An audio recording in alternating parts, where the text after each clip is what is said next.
अगर घर में माँ बाप को ये गाली देंगे तो ये बच्चों को क्या सिखाएंगे? कोई अच्छी बात है? वो तो देश के प्रधानमंत्री नहीं, जो कांग्रेस के प्रवक्ता है, जो कांग्रेस के प्रवक्ता है। मेरा इनसे सीधा सवाल है कि केवल 2024 के लिए रणनीति बनाई जा रही है बीजेपी के द्वारा। ये रणनीति बनाई जा रही है कि सिर्फ वोट बैंक, वो भाजपा ने बोला है। गौरव ये क्या, ये एक उनको बोलने की सवाल तो पूछ रहे हो पूरा। सुनिए, 2024 की रणनीति बनाई जा रही है, केवल वोट बैंक बनाया जाएगा जनता को। आप कह रही है पवन खेड़ा बीजेपी की वजह से सवाल पूछ रहे हैं ऐसा? जी सर, मेरा केवल ये कि जो टारगेट किया जा रहा है एक पॉइंट को लेके ये क्या हो रहा है भैया? सब गोलमाल है, सब गोलमाल है गौरव भाटिया।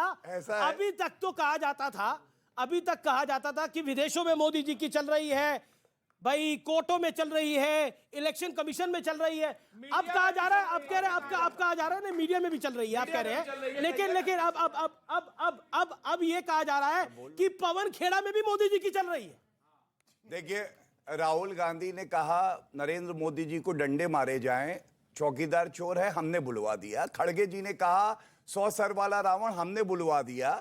अभी पवन खेड़ा ने बोला हमने बुलवा दिया। कबर खुदेगी, हमने बुलवा दिया। अगर हम इतने शक्तिशाली हैं तो कांग्रेस पार्टी तो कब की खत्म हो गई होती। अभी भी 20-30 सीटें तो है, 50 सीटों पे। अब सुनिए अमीर जी, एक मिनट। जी सवाल फिर सवाल है कि इलेक्शन आता है, तैयारी करते हैं 5 साल, लेकिन कोई भी इनका कांग्रेस पार्टी का प्रवक्ता हो, कोई भी कार्यकर्ता हो, ऐसी बात बोलता है कि उनकी सारी जो मेहनत होती है, चाहे वो यात्रा को लेकर बोल रहे राहुल गांधी, बिल्कुल एकदम पानी हो जाती है, खुद ही हार जाते हैं। इस सवाल पे ताली, क्या रणनीति है? इस सवाल पे ताली। ये एक बार बताइए, ये आप राहुल गांधी ने बड़ी मेहनत करी, राहुल गांधी ने भारत जोड़ो यात्रा करी, बड़ी मेहनत करी, राहुल गांधी ने बहुत बढ़िया काम किया। अब ये मट्ठा क्यों डाल रहे हैं आप सारे मिलकर? मट्ठा क्यों डाल रहे हैं? बहुत बढ़िया सवाल है अमीश भाई, और इसका बड़ी ईमानदारी से जवाब देता हूं कि हमारी पार्टी में आंतरिक लोकतंत्र है, सबको बोलने की स्वतंत्रता है। हमारी पार्टी पुराना हो गया। सुन लीजिए, अब बड़ा मसला है, आप हमसे लड़ते क्यों? नहीं, मैं लड़ नहीं रहा। अरे एक बात बताओ, हम आपसे नहीं जीत सकते भाई, हम भाजपा से जीतेंगे, हम आपसे नहीं जीतेंगे।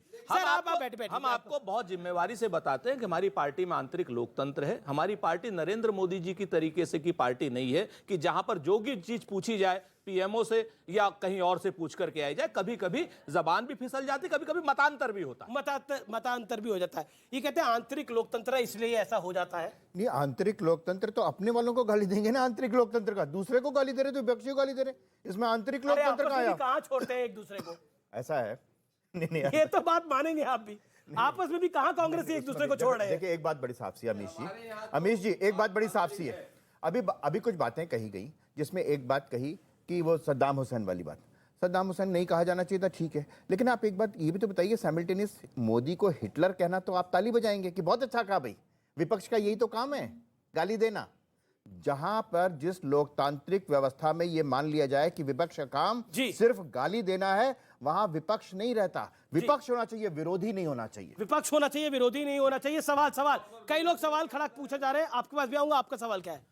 सर, भाटी सर से मेरा सवाल है। सर, आपने कहा था कि कई शब्दों के, एक शब्द के कई अन्य मतलब होते हैं। तो जैसे कि कब्र खुदेगी, नारे आपकी पार्टी ने लगाई कि मोदी तेरी कब्र खुदेगी। ऐसे में वो एक तरीके का उसका दूसरा मतलब है कि वो सत्ता बदलनी पड़ेगी, आपने ये कहा। लेकिन सर, आपको ऐसा नहीं लगता कि आप जितनी कीचड़ उछालेंगे उतना कमल खिलेगा? अगर कीचड़ उछालने से कमल खिलेगा ये अलग बात है, लेकिन कीचड़ है तो कीचड़ को कीचड़ कहा जाएगा। आप कहें कीचड़ का जिक्र ही ना करें। अभी पूछ रहे थे, बार बार पूछ रहे थे मोदी जी ने किसके लिए अपशब्द बोले। मोदी जी उत्तर प्रदेश के चुनाव में 2019 में जब एसपी बीएसपी का गठबंधन था, भाषण में मंच से कह के आए थे ये सांप छछूंदर नेवला का गठबंधन है। ये भाषा क्या शोभनीय है? और योगी जी ने, इनके मुख्यमंत्री ने सदन के अंदर खड़े होकर विधानसभा के अंदर कहा मैं इन लाल टोपी वाले गुंडों को सुधार दूंगा। ये लोकतंत्र की भाषा है। गलतियां दोनों तरफ से होती हैं, लेकिन जो संजीव जी ने कहा, चर्चा एक तरफ की गलतियों पे होती है। मेरे साथी प्रवक्ता है संबित पात्रा जी, छत्तीसगढ़ में इनकी सरकार है, न्यायालय का आदेश लेके आया हूं। एफआईआर करी गई और उसको निरस्त किया गया क्योंकि राजनीतिक द्वेष से कार्रवाई हुई। महाराष्ट्र में बहुत बड़े एक पत्रकार हैं, तलोजा जेल में डाल दिए गए थे, वसूली अघाड़ी की सरकार थी। और इस चैनल के 2 पत्रकार हैं, नाम नहीं लूंगा, उनके खिलाफ भी राजस्थान छत्तीसगढ़ में एफआईआर करी गई क्योंकि वो कांग्रेस का जो भ्रष्टाचार है उसको उजागर कर रहे थे। ये प्रमाण के साथ बता रहा हूं।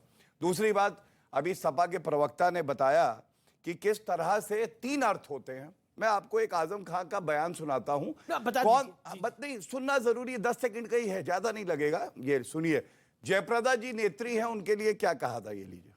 मैं 17 दिन में पहचान गया कि इनके नीचे का जो अंडरवेयर है वो खाकी रंग का है। ठीक है, अब बताइए कि जवाब दे दो। अभी दीजिएगा, मैं तो बीच में बोला भी नहीं इसीलिए मैं रुका रहा। हाँ, तो अब ये जो एक्सरे आईज हैं आजम खान की, आजम खान पे कार्रवाई करने की हिम्मत है। संवैधानिक पद पे बैठे हैं। अखिलेश यादव ये अध्यक्ष है ना, न्यूज लेके आया हूं प्रमाण के साथ। गुजरात के जो 2 गधे हैं ना, उनको सबक सिखाया जाएगा। मैं बोलूंगा महानायक से, ये क्या था, गुजरात के 2 गधे, यशस्वी प्रधानमंत्री, यशस्वी मंत्री के बारे में आप अपशब्द बोलते हैं। तीसरा, लोकसभा की अध्यक्षा की कुर्सी पे थी रमा देवी जी। आजम खां बोले, तुम्हारी आंखों में देखता हूं, मन करता है देखता ही रहूं, देखता ही रहूं। और अखिलेश यादव बगल में बैठ के ठाके मार रहे थे। ये होती है शब्दों की अमर्यादित शैली, जो कि समाजवादी पार्टी का पर्याय बना हुआ है। और ये आके हमें यहां ज्ञान देते। मैं केवल एक बात कहूंगा, चाहे महिला हो, चाहे आर्मी के जवान हो, तमाम और बयान हैं, चाहे प्रधानमंत्री हो, राष्ट्रपति हो, आर्मी चीफ को सड़क का गुंडा कहना, सम्मान नहीं करेंगे, जनता नेस्त नाबूद कर देगी। ठीक है, ढूंढ आप नहीं मेरा पाएंगे कि कहना है कांग्रेस सम्मान पार्टी ना को करे तो समझना है। अपमान भी ना करे। एक राजकुमार बाटी, आजम खान ने जयप्रदा के अंडर गारमेंट का कलर बताया और उसके अलावा बहुत सारी बातें आजम खान ने कही या फिर बाकी नेताओं ने करी। क्या आपको लगता नहीं है कि उपदेश तो सारे दे रहे हैं लेकिन अपने गिरेबान में कोई नहीं झांक रहा? और ये आप लोगों के साथ भी है, आपकी पार्टी के साथ भी। मैं बिल्कुल आपकी बात से 100% सहमत हूँ।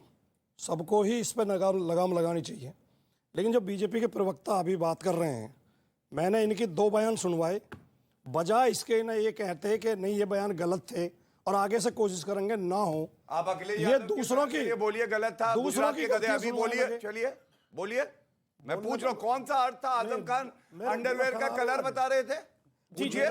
मेरा गला खराब है जी, इनका गला खराब है। एक दिन पहले खुद को गधा कहा कि मैं गधे की तरीके से काम बोल करता रहे थे, गधे की तरीके से काम करता हूं। नरेंद्र मोदी का बयान था एक दिन पहले का। महिलाएं आती है झुक झुक के 500 रुपए का नोट ले जाती है, वोट नहीं डालती। जीतू पटवारी कार्यकारी अध्यक्ष थे, बताऊं मैं, है टंच माल है, ये बोल रहे थे इनके मंत्री, बताऊं मैं, ये बोलेंगे। मैं बीच में टोकना नहीं चाहता हूं, लेकिन अपना पहले अगर शराब पी के बदतमीजी करें, उसकी शिकायत करें जाके, जी आपका लड़का शराब पी के बदतमीजी कर रहा है।